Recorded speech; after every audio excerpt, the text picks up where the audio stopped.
now the tariffs has gone to 245%. It's gone up to 245? Holy shit. Are you serious? Yes, I am serious. Wow, I have to take a deep breath on that. Factories are using robots like this.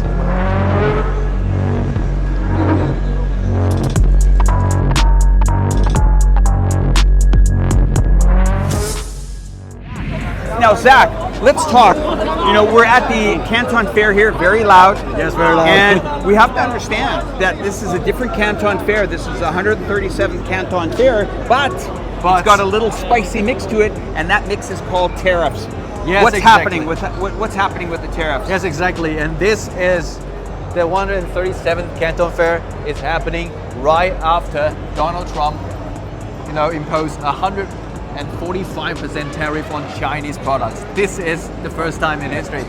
Now, Zach, you're Chinese. Yes. You live in China. What is going on? Are you hearing this amongst people talking? The average dinner table chatter, are they talking about this tariffs? Is it impacting people? Is it impacting new energy vehicles? I want to hear it from you. You're the man.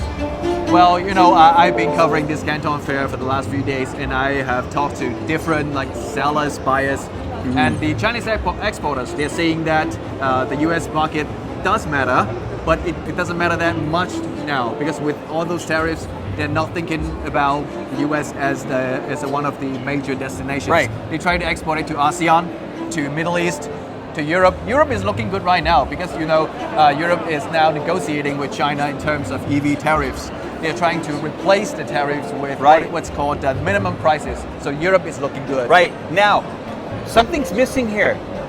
Do you know what's missing in this whole hall here? Well, I have not seen Ford. I have not seen General Motors. I have not seen any of these major North American automobile sellers. Why? Probably a couple of reasons. One, gas-powered cars. Good luck selling them here in the country of China. Number two is, hey, the Chinese are loyal to their brands. Have a look at this truck here. This is, we've seen this a couple times, but this is an EV Sino truck. And this isn't just about new energy vehicles and cars.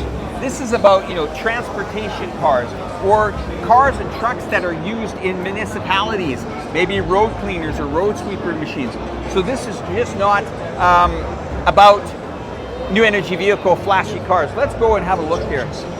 Now, Zach, let's continue to talk about tariffs. Yeah. We're seeing the competition get really hit with tariffs.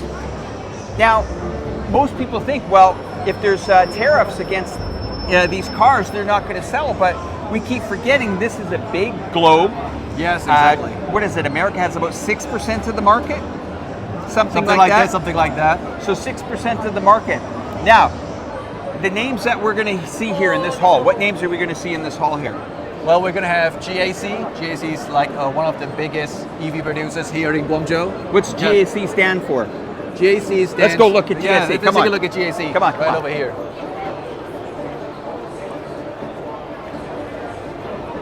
Now, Zach. Yes. I'm new to the GAC brand. I know brands. Of course, I'm from the city of Chongqing. We call it the Motor City of China. Motor City, yeah. So I'm used to names like Chang'an and stuff like that. It is a topic, but let's have a look at GAC. Come on in. Do you know this car? Have you seen this type of car before? No, I haven't seen this before. So where would this be manufactured? This will be manufactured right here in Guangzhou, in suburbs of Guangzhou. Right here in Guangzhou. Yeah, right here in Guangzhou. Now let's look at these cars here. When we hear about these cars, we're talking about, a made in China product, but have a look here. I want to show you guys something that the Americans and the Europeans should really take with a grain of salt.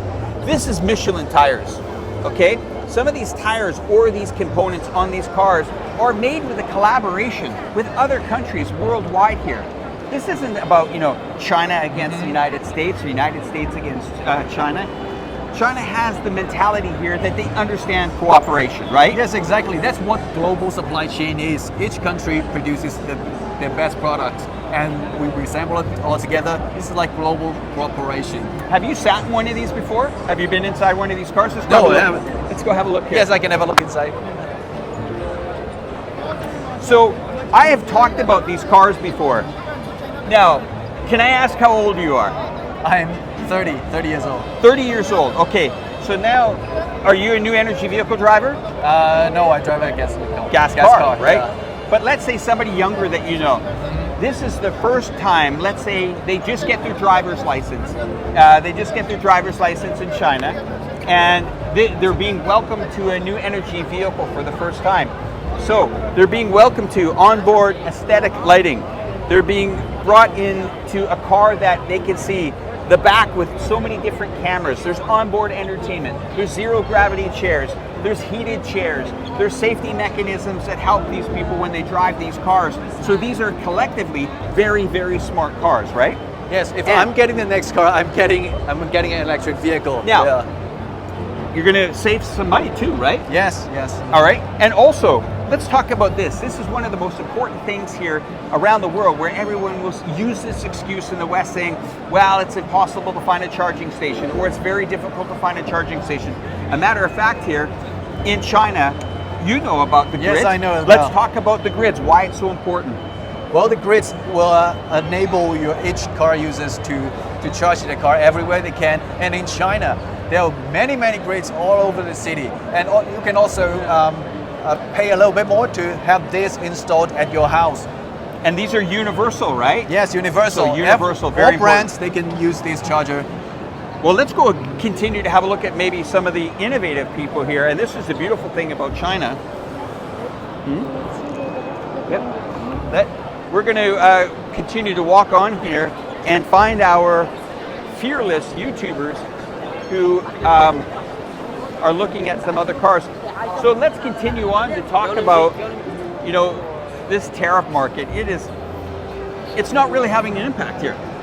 Well, or it is. Yes, it is. It is having an impact. That's for sure. Well, now the tariffs has gone to like 245%. It's gone up to 245? When 245 from this morning. Are you serious? Yes, I am serious. This is coming out from the United States. Okay. 245. This has just gone from like insane to, I don't know, mental illness. That's what I'm gonna say.